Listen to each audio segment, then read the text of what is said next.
Hey guys, welcome back.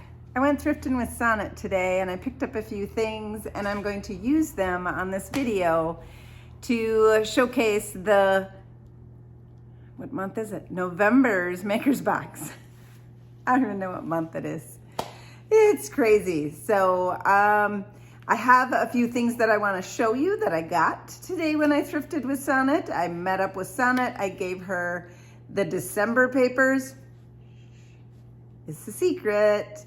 But the November box is out. It's already hitting your mailbox, and this is a video to showcase what's in it. I'm going to show you how I use some of these items and how I upcycled some thrifted things to make them into beautiful decor. So follow along and I'll show you how I did it.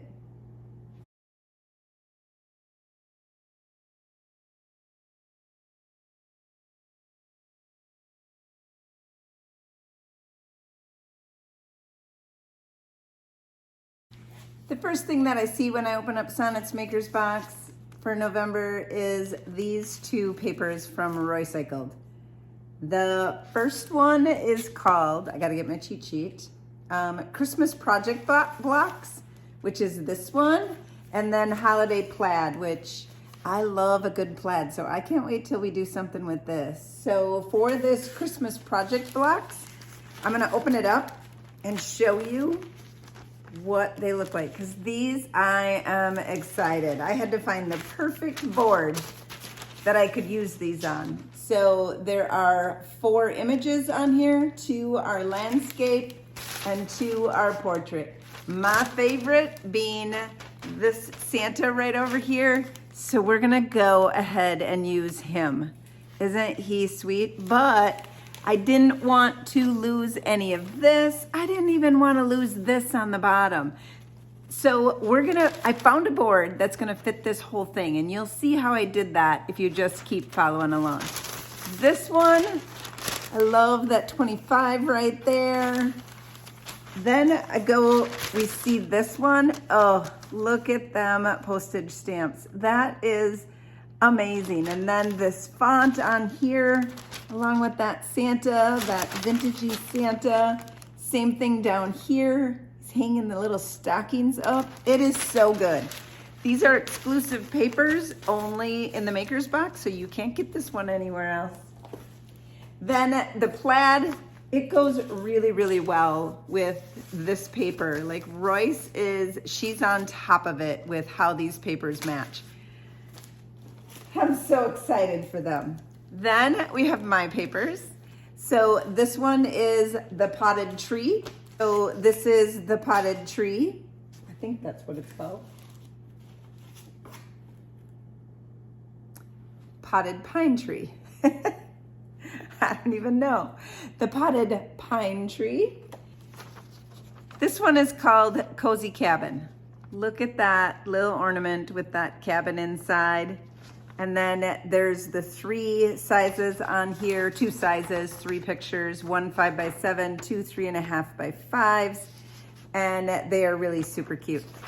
What I did notice is my paper matches Royce's plaid so well. It's like we knew what each other was doing. I didn't. I don't know what Royce's papers are, and it's just, I don't know. It's a match made in heaven. I love it. The next thing we have is 2 fusion paints. This green is called Everett, and this red is called Highlander. They are a super cute green and red match for Christmas. Those are the 2 fusion paints this month. And then for DIY paint, we have Marquee and we have Monet's Garden, another perfect match.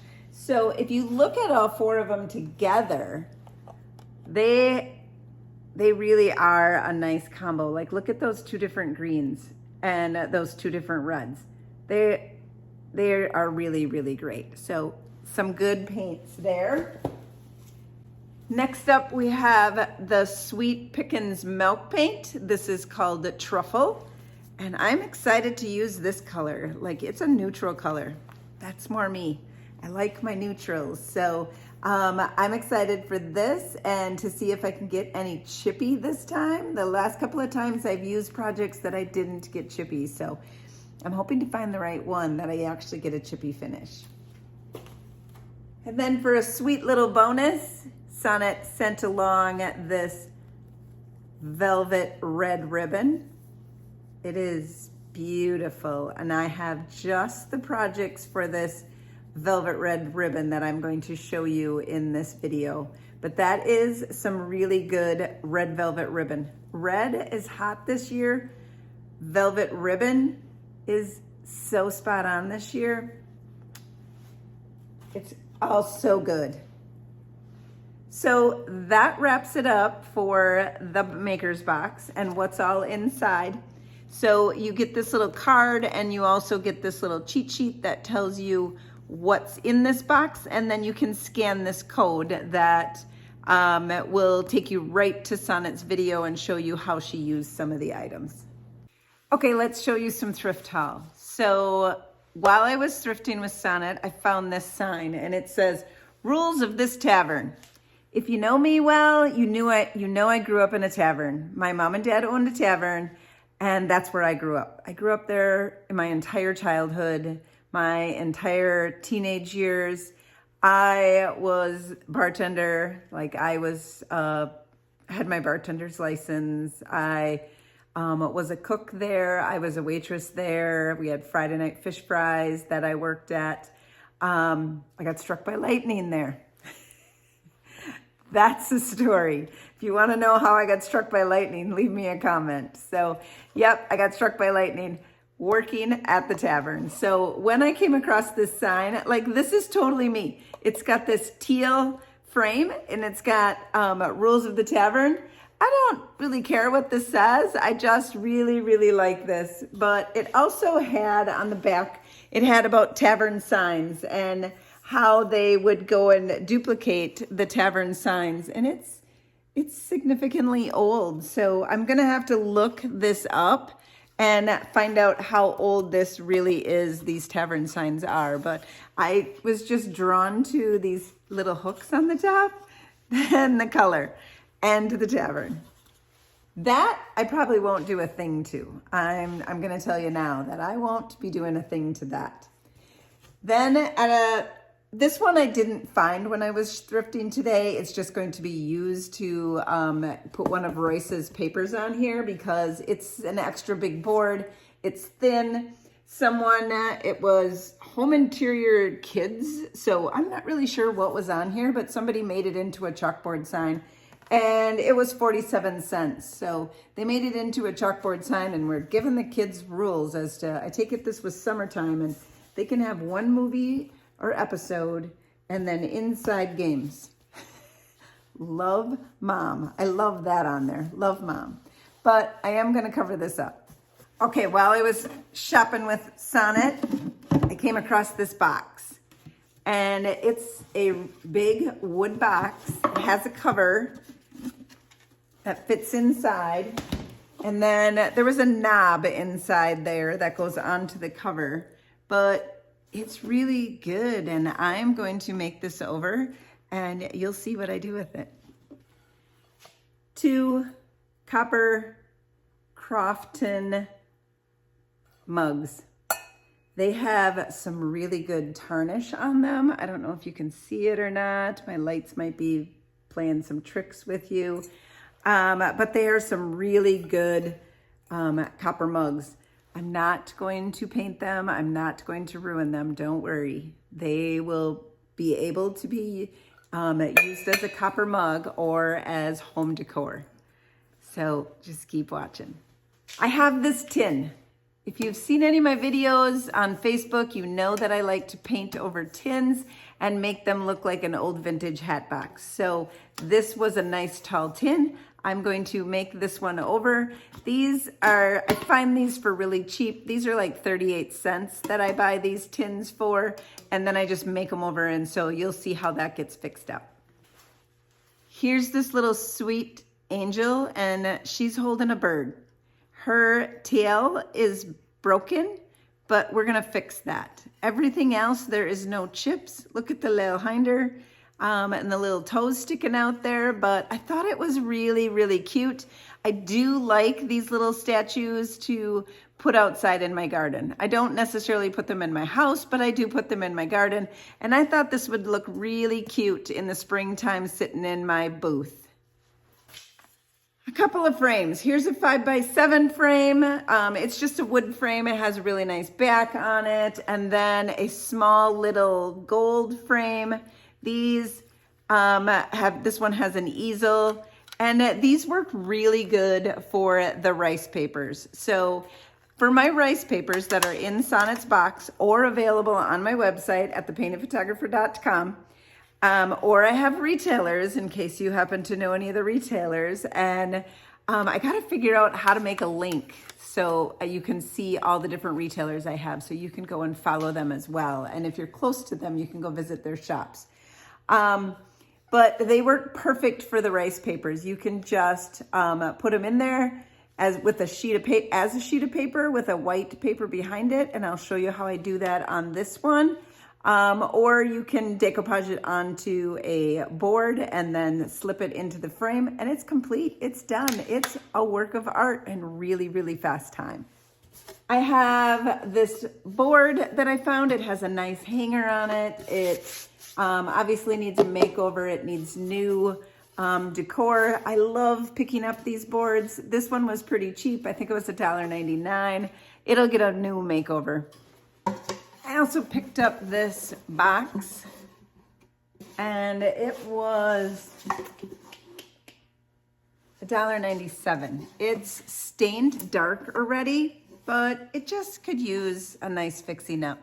I like to buy these boxes for display units. Like, you can set it like this and use it as a display unit. You can set it like this. You can actually turn it around and use it as a backdrop, either way. And then there's a shelf on the top. So you can put it on top of a dresser. It'd be really cool if Wilson would put some shelving in here, but that probably is not gonna happen. So we're just gonna go with what it is, and I'm gonna fix this one up as well. I got 3 bells while I was with Sonnet. So these 3 bells were in a bag, and they're kind of a limey green. It's okay. I don't mind it. But then I found this one, this bell, and it has the rusty patina on it. Which one do you like better? Which color? Granted, someone painted on this one, and I'm not crazy about the painting, so we're gonna try and take that off. But look at the bells. These were, I believe these were $1.99 for 3 and $1.99 for this one. So 4 bells for $4. Then I've been seeing all the cowbells that they're putting, and they're putting them on swags and things like that, and they have the rusted old cowbells. So I've been trying to figure out, how do I make one of them? How do I make my own? Because I obviously can't find any at the thrift store. I've been looking and looking, and I can't find any. So I've been looking for other items to make them into cowbell looks. And I've seen them used with tin cans and all kinds of stuff. Nothing's caught my eye.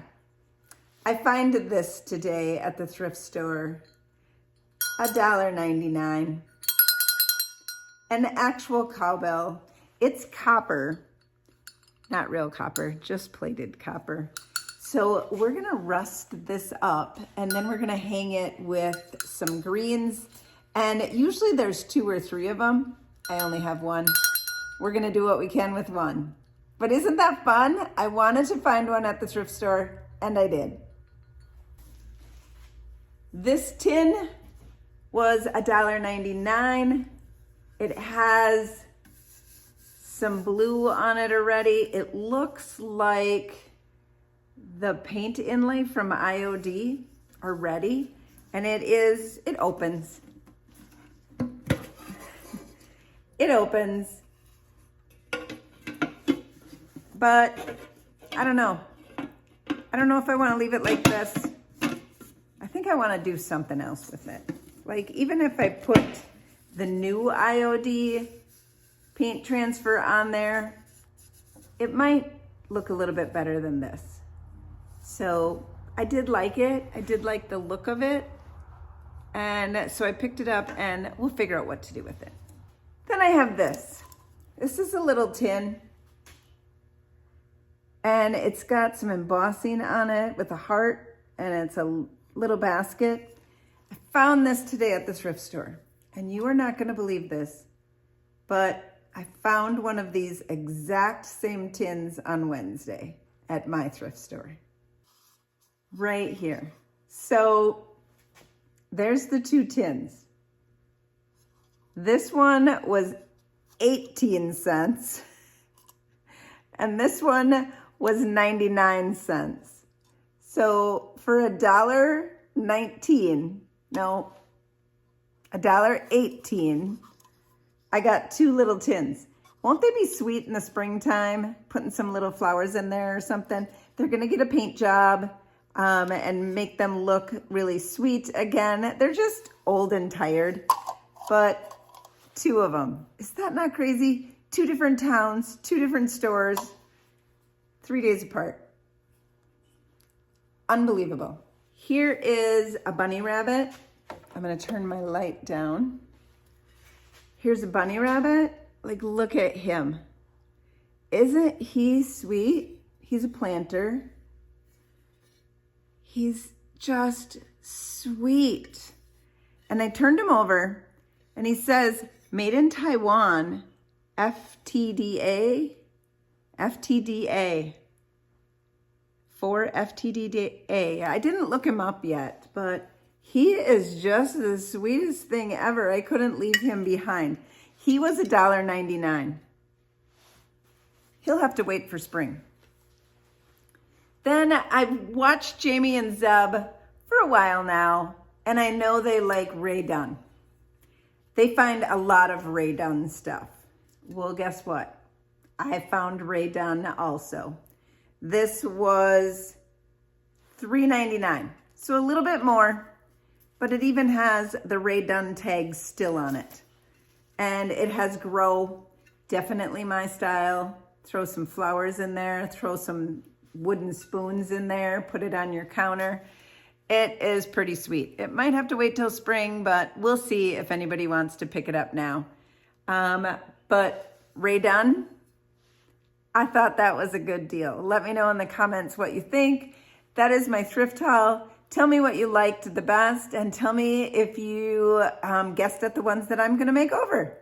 See you at the end. Right off the bat, I'm gonna use the milk paint, the truffle milk paint. And you mix half paint and half warm water. So I'm going to put that into the same solo cup so I can make sure that my dimensions are good. And then you stir it up. And then it has to sit for 10 minutes. So that's why I chose to go ahead and mix that up way before I needed to use it. Now this little angel, the tail was broken on it. And so all I did was take a piece of sandpaper and sand those sharp edges. I wanted this angel to have a dark base. So I used that green fusion paint, which is called Evert. And I put that all over the angel. This fusion paint will not distress back with water. So it felt like it'd be a good base to have. I do really love this color too. It is a gorgeous, gorgeous green. I'm hoping that when I put this milk paint on that it cracks and then I get to see some of that green paint through there. And that didn't happen, but she did have cracking going on, just not chippy. Let's just say just not chippy. So I took the milk paint, which was a really good neutral that is called Truffle, and I put it all over the angel, and just with a really, really quick coat. I didn't cover all the specific areas, which is fine because I was hoping for some chipping anyway, and I let her dry. And then when I put the second coat on, then I took my heat gun, and I used my heat gun because I heard you can get chippy from heating it up with a heat gun. So I went ahead and used the heat gun to try and make her chip. But she didn't. She just cracked, which is fine. You know, you never know what you're going to get with milk paints, but it's really fun to try and see what effect that you're going to get. So in this next image, this is the little angel where she's just cracked, not chippy. And I wanted to emphasize those cracks just a little bit more. So she's pretty. I really, really like her. I like that neutral color. But I went ahead and used my DIY clear wax and went over the top. I'm not sure if I would have had to do that or not with milk paint. You can let me know in the comments if I had to clear wax it. I wanted a barrier put on there so that the dark wax didn't get too dark. But what I did, since I did clear wax it, is I used the DIY dark dust instead, which you can manipulate this just a little bit more than you can with the dark wax and get that dark dust inside all of those crevices with the smaller little paintbrush, and it goes in there in all those cracks. What it does is it kind of melts into the clear wax, and it just forms like kind of a glaze, so it acts just like the dark wax. I really, really like using the dark dust. I think it goes a lot further than the dark wax. So you can spread it out as far as you want. You can just put it in the cracks if you want. And then it's going to be the same process as the dark wax, is you just take a paper towel and you just clean off what you don't want.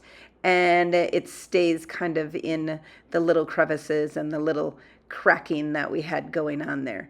And then what I did was I would take my clear wax brush and I just brush it on a little bit, which takes some of that dark off. So it works the same as the dark wax is.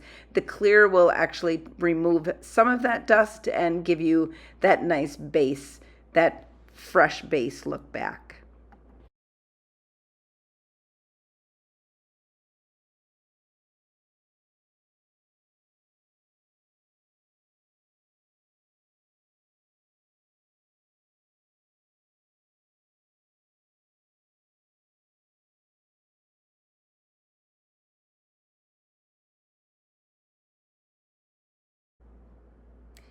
So here we're just putting it on the back side, and again, that same process. I'm holding that little angel with a paper towel so that my fingerprints don't get into that dark wax, that fresh dark wax. As soon as it dries, you won't have that issue anymore, but I do like to protect the item from fingerprints by holding it with a clean paper towel and then just going ahead and removing all of that dust.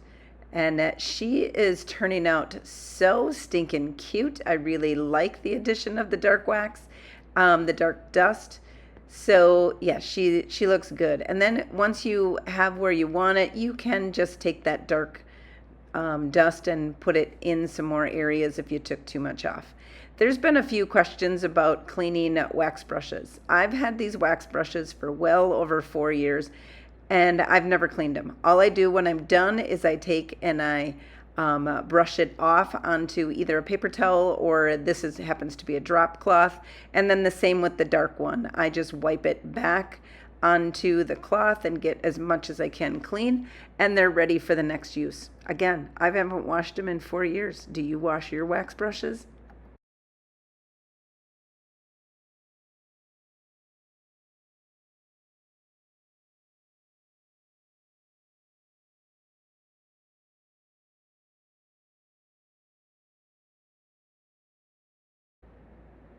We're going to use that truffle milk paint on this box as well. The surface of this box was a little bit on the shinier side, so I thought maybe it might chip a little bit for me. And so I made sure that I stirred it up really well, and I went ahead and put it on the side of this box. It's got, I don't know, whoever stained it or waxed it. I did take a sander to it and sanded down some of those edges, just to make that box just a little bit like accept paint a little bit more than what it was.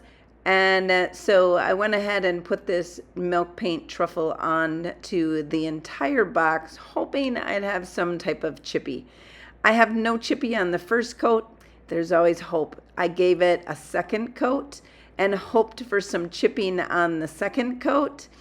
And yeah, that didn't happen either. So I'm just going with it. Like, okay, so I'm not getting chippy. I'm not even getting cracking on this box.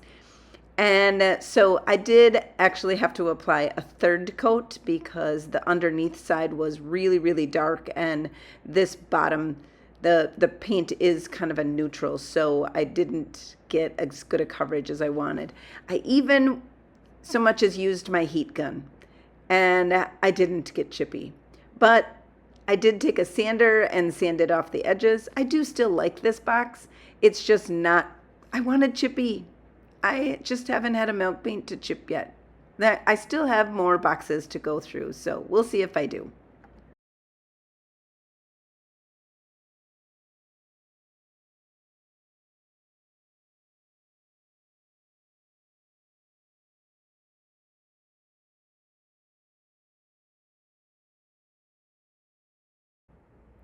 For my third project, I took this old box that had a flag on one side. And I sanded it down, and that must not have been paper because I could not get that flag to sand off. So it must have been painted on there. But I did sand the entire box down, and I painted the whole thing with the DIY White Swan.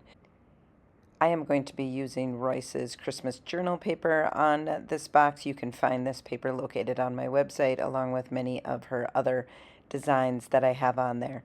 So sometimes I would wrap the paper around the entire box. For this box, I want to just do each side individually. So I find the spot on the paper where I want this to go, and then I make sure that I wet the paper. You want to wet the paper, like mist it. Don't make it soggy wet, but just mist it enough so that those fibers start to open up. And what it does is it actually stretches the paper a little bit and helps you to have less wrinkles. So lay it onto your project and exactly where you want it, and then turn the top edge over, and with the DIY's liquid patina, you're going to make what's called a starter strip, and then you lay that down. Now your paper's not going to go anywhere. You're going to make sure that it's lined up to exactly where you want it. When you go to put the next layer down, make sure that when your brush is fully loaded with liquid patina that you don't start right by the paper. Start down a little bit, like an inch down. And then I take the liquid patina and I go back over top of the paper to give it a nice good seal. Here I'm going to do this a second time so you can see when my brush is fully loaded, it is not next to the paper. So watch when I flip this up, my brush is fully loaded and I start about an inch down from the paper. If you start right at the paper line, you're going to see that in the paper, and it's actually going to make kind of a like a heavier line on the outside of your decoupage paper. So after the paper was all dried, I did the two sides, and then I went ahead and used the 120 grit sandpaper and sanded those edges off so I had a nice clean look. And so after I got those edges sanded off, then I could go ahead and do the second two sides of this box so that I made sure that I had nice clean edges for each of the four sides of this box. Now I'm going to add just the final coat of liquid patina over the entire box to give it a nice layer of protection against anything that might happen to the box. And I went ahead and some of the edges would start to peel up because it was pretty rough on that sandpaper to be sanding on the edges where some paper was from the first side. So I made sure that I got underneath all those edges and sealed those edges down with the liquid patina to make sure that the entire box was coated and had a good layer of protection on it. The next thing I wanted to do was paint the lid. Well, this paper matched this fusion color Everett perfectly. So I went and took the top of that box and that little knob, and I painted the entire thing in this Everett color. It really is a pretty green color. It's kind of a sagey green. it just really matched that paper well with that little bit of green that was in the paper, and it has a nice coverage. I only did one coat on the entire lid of this box with that Everett color, and it just waited for it to dry. Then I turned it over and I did the other side. I didn't like my white edges on the side of this box, so I used that same Everett color and I covered up those white edges with the Everett using my paintbrush. And since I do have that layer of liquid patina, I can wipe off where the Everett gets and I don't want it to be. So you can see right here, I slopped up quite a bit and it just wipes right off. So make sure that you seal your project, because if you would have done this and not sealed it, that paint would have not come back off again. So I sealed all 4 edges on all the sides to get this paper to have a little bit, and not the white edges, and more of a darker edge.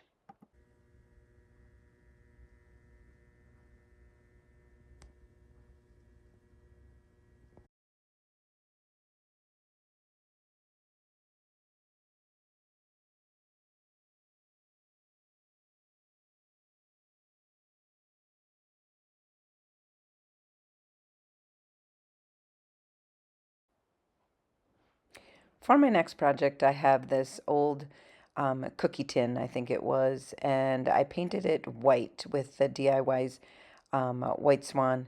And now I'm using the paper that was in Sonnet's box, the paper called Holiday Plaid, and I am just cutting where that canister is going to be on this Holiday Plaid.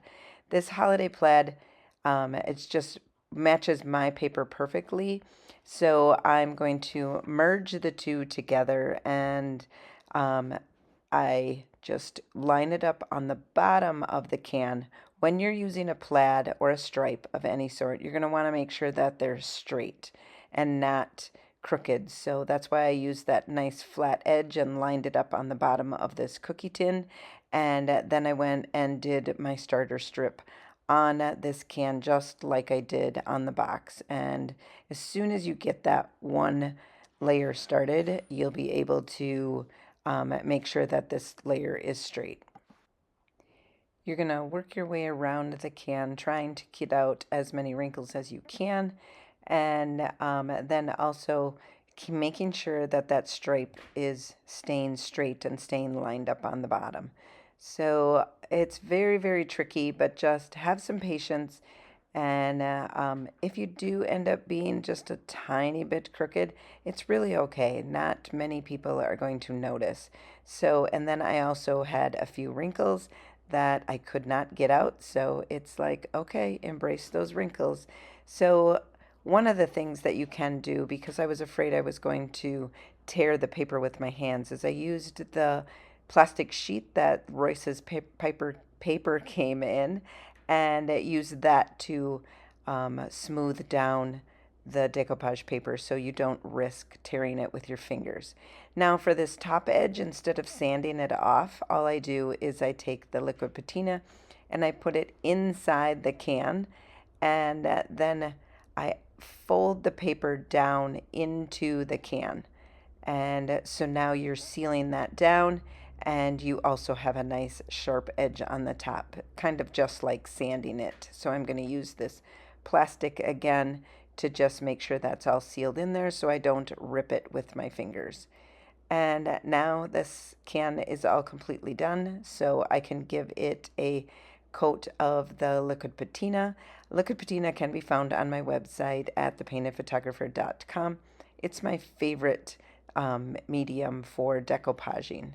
Now we're going to go into my rice paper, this one is called Cozy Cabin. And the first thing I want to do, because I'm going to put it over top of that holiday plaid, so I take the back side and I paint it in White Swan. And I do this before I cut it out. You're going to see me doing a fussy cut and cutting this out. I paint it white before I cut it out.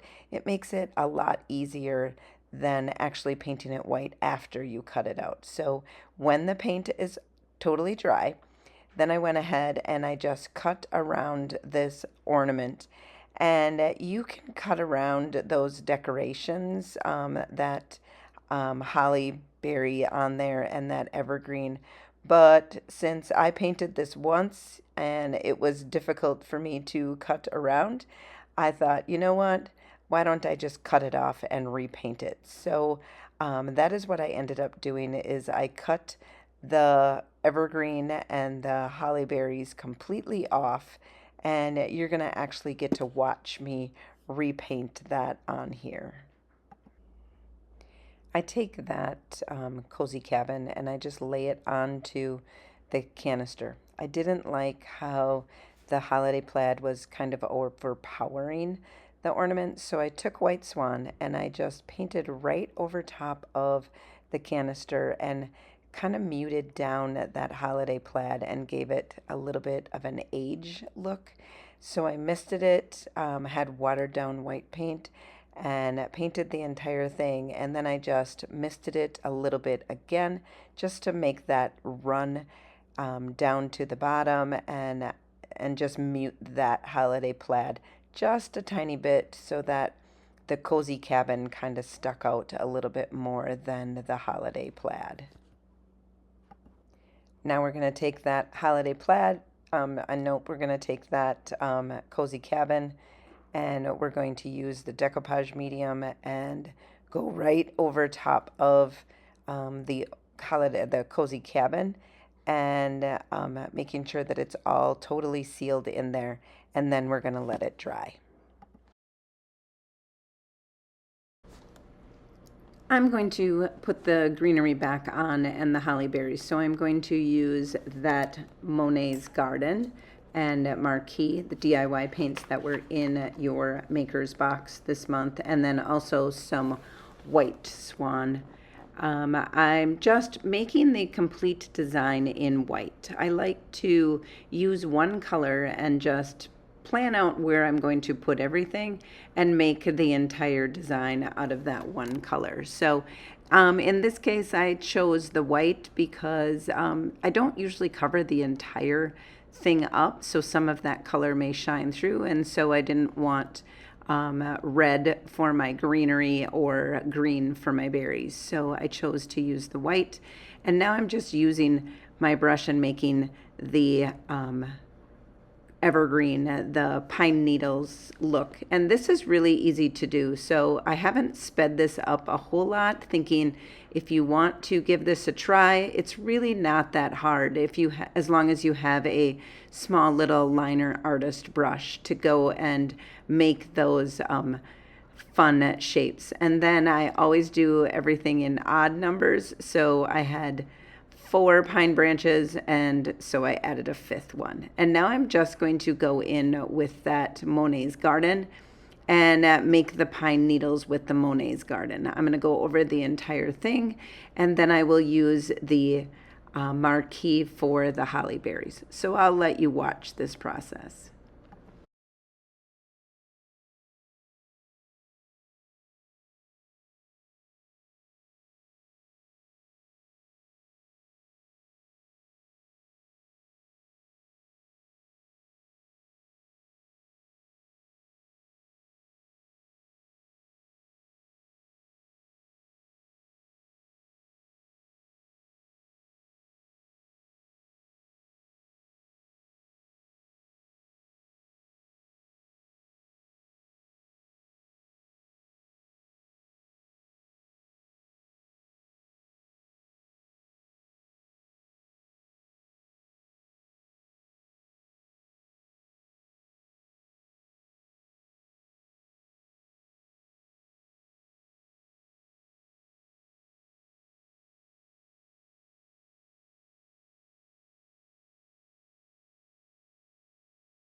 On my papers, you'll notice that there is some black lines, and I have been known for those black lines, and people call them Connie lines. So I water down my little black dress, and then I take my little liner brush, and I make these squiggly, not perfect lines over the entire design.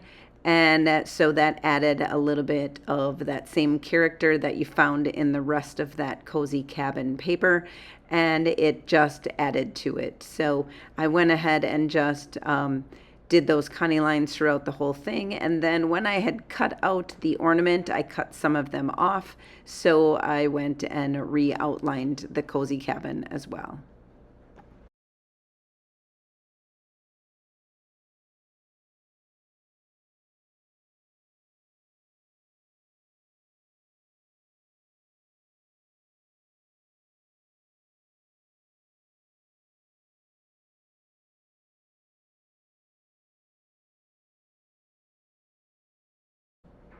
For my next project, I have these bells. So I found them at the thrift store. Opposite of the color wheel is red and green.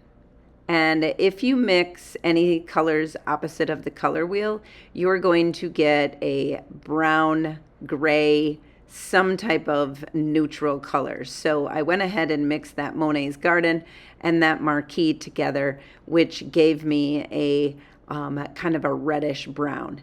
And I actually wanted it not to be quite so red, so I added a little bit more green. So you can see that you mix those two colors together, you're going to get brown.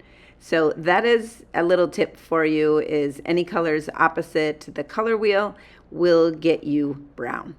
So I went and painted these bells with that fun brown color. Now, 2 coats and they are fully dry. I used the Summer Crush from a different maker's box and just stippled on that Summer Crush. This is going to make it look like rust. And that, so you can see that the ornament is wet.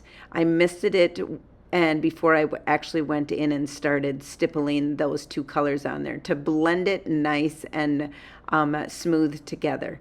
Then I misted it again so some of those colors could run and just blend in with each other. And I want this to look like these bells are nice and rusty. Now, let me know in the comments, did you like them the lime green color, or are these looking better all rusted up? So I did that process for all the tops, and then when those dried, I did the same process for the bottoms.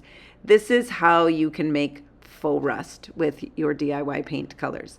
All of these colors are available on my website at thepaintedphotographer.com.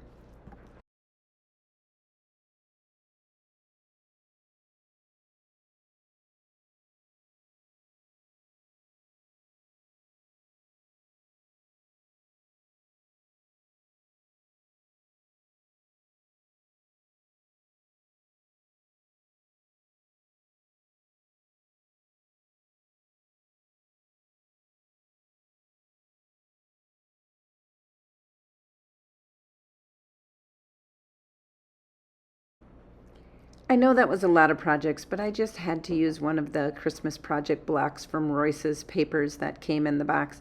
So that board that I had showed you earlier, Wilson cut that down for me into the size of that project block that I'm going to use. And I took one of the other maker's box colors, this is Prairie Gray, and I just made like a faux vignette around the outside of this board to just, you put the paper over the top, you're going to get some of that to bleed through on that behind that paper. So then I went in with the white swan again and just added a little bit more of that white to the center. And so it's going to give it just a little bit more distressed type of look. After that was completely dried, I went in with this Season's Greetings paper. I just loved this paper. I wish the whole thing was, all 4 of these were this Season's Greetings, because this Santa is just the cutest. I cut the whole thing out and then I just laid it on top of that board. And I made sure that it was going to fit. Wilson cut this just perfectly so I could get all of the words from that advertisement on there. And then I safely tucked it underneath while I go ahead and use my IOD crackle stamp and my IOD ink. And I crackled the back side of this board just to give it some more definition. So you'll see this through the paper, and it'll actually look really, really cool. Like it'll give that sign a little bit more age than it already has. So after that ink was dried, I went ahead and pulled that paper on back out again, and now I'm going to do that same decoupage technique where I'm going to mist the paper, and after I mist the paper, then I'm going to add it onto the board to get it exactly where I want it. This is a little bit more difficult to line up and to make sure that you're getting the words on the bottom. Those words on the bottom are really, really tight to the bottom, and the words on the top are really, really tight to the top. The sides, you have a little bit of wiggle room, but that top and bottom, there's not much wiggle room. So you really want to do this starter strip technique with this project block. So then I just folded it back. Using my liquid patina, I went ahead and put this on again, and making sure that I covered the entire board and didn't put the heavy stuff next to the paper, remember? So with the heavier liquid patina is a couple of inches away from the paper. And then I just sealed it all down with my fingers and picked up the back side, the bottom side of the paper, keeping my full liquid patina away from that paper, and made sure that I had no wrinkles and smoothed that all down. You can use your plastic again if you choose to be careful and not tear it with your fingers. And then I went back over it with a nice coat of liquid patina. And you can leave this sign just like this. It is so pretty, and I just had to use one of these papers.